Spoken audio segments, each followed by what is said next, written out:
शेतकरी मित्रांनो, आज आपण एका महत्त्वाच्या गोष्टीवरती चर्चा करणार आहे. व्हिडिओ शेवटपर्यंत बघा, म्हणजे जेणेकरून तुम्हाला सगळ्या गोष्टी लक्षात येतील.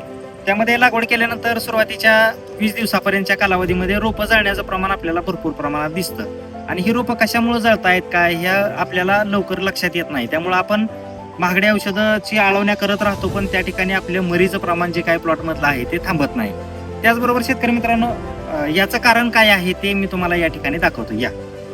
याच्यामध्ये जर तुम्ही बघितलं तर आपण सिंगल ड्रिपवर ज्या वेळेस केळी लावतो त्यावेळेस सुरुवातीच्या काळामध्ये आपल्याकडून काय होतं तर ड्रिपचे पाणी हे डायरेक्ट बुडामध्ये आपलं पडतं.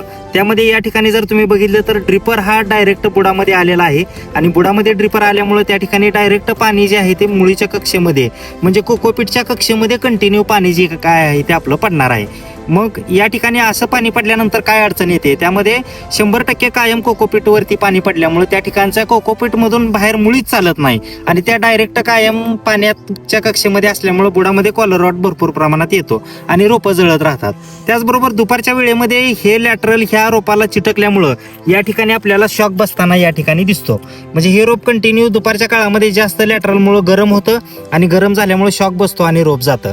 म्हणून शेतकरी मित्रांनी काय करायचं आहे, त्यामध्ये सिंगल ड्रिपवर केळी लावत असताना या ठिकाणी ड्रिपमध्ये आणि रोपांमध्ये अंतर ठेवायचं आहे. म्हणजे साधारणपणे 4 ते 5 इंचाचं अंतर जर आपण ठेवलं तर त्या ठिकाणी रोपांच्या मुळ्यांना पाणी पण भेटणार आहे आणि त्या ठिकाणी वापसा कंडिशन पण मेंटेन राहणार आहे.